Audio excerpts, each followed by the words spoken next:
Okay, here's a tutorial on using the EXS24 sampler in Logic. This is the device that you can bring your own sounds into, lay them across a keyboard, trigger them, all kinds of fun stuff you can do with this sampler. Really easy to use. I'm just going to show you a few things here. So I have an empty software instrument track. This is what you'll need here. You're going to go to the Instrument tab, go to the EXS24 sampler, and we're going to just go with the stereo instance. Okay, when this opens up, you get greeted with this faceplate. It looks pretty daunting. We're not even going to touch any of this in this tutorial, and be for another time. You can get to the menu by going into this black box, just left clicking in here. You'll see I've got some custom sample libraries here. Where you're going to go is the GarageBand, and these are all the instruments that live inside the EXS24. So like I said, a lot of orchestral things, cellos. Let's try that.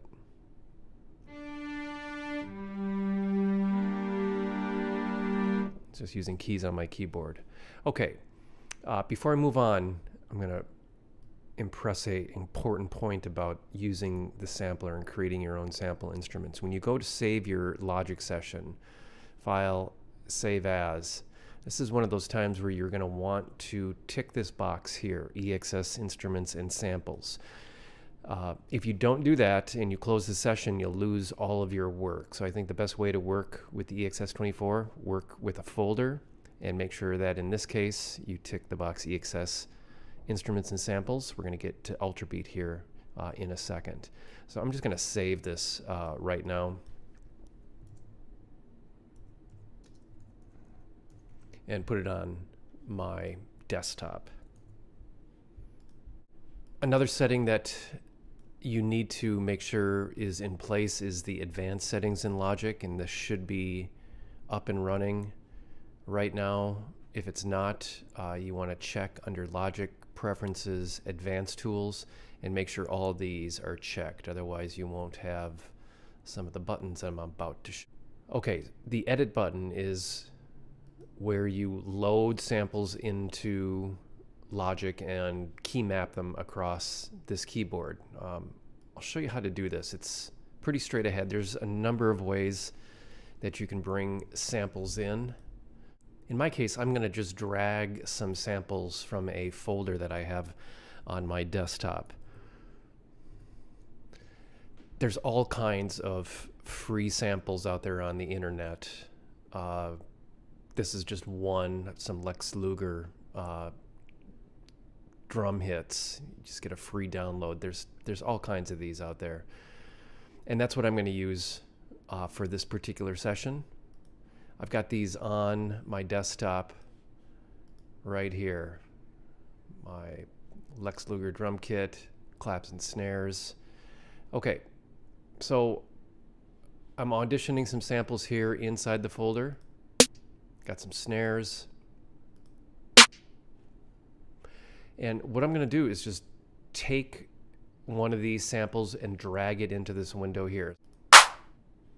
I'll use this clap right here. I'm just going to left click, drag, and drop. I'm going to close this window so you can see what's happening here. So that sample has been key mapped across the entire keyboard, which means when I play my keys or use the mouse,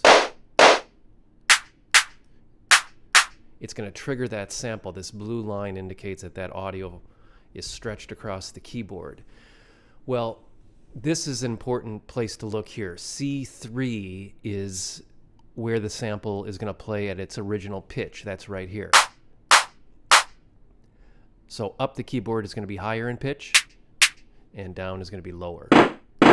So you can key map this to the C3 by using these key range sliders over here. You can see it's set to C-2 up to G8. You're just going to drag that until it says C3 low, and here in the high you're going to pull that down, and now that sample is just on that C3. Any other keys that I play on the keyboard aren't going to trigger a sample.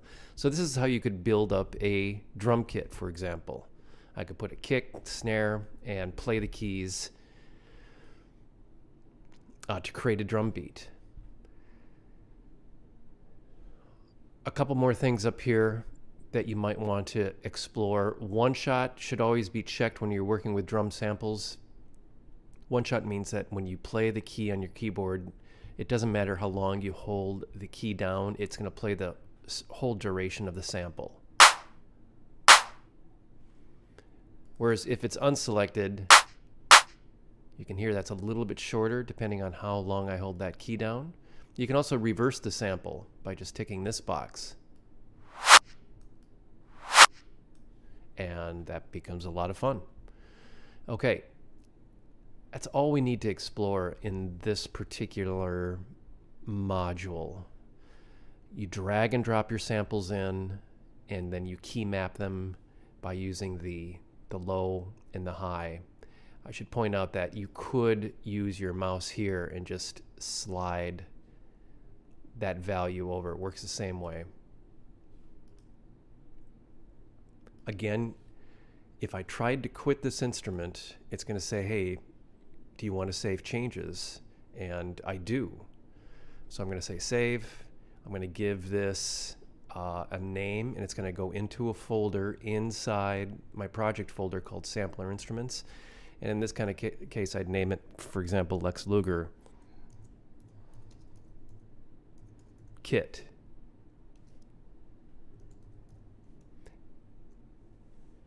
And now I have a safe backup of this particular sample library.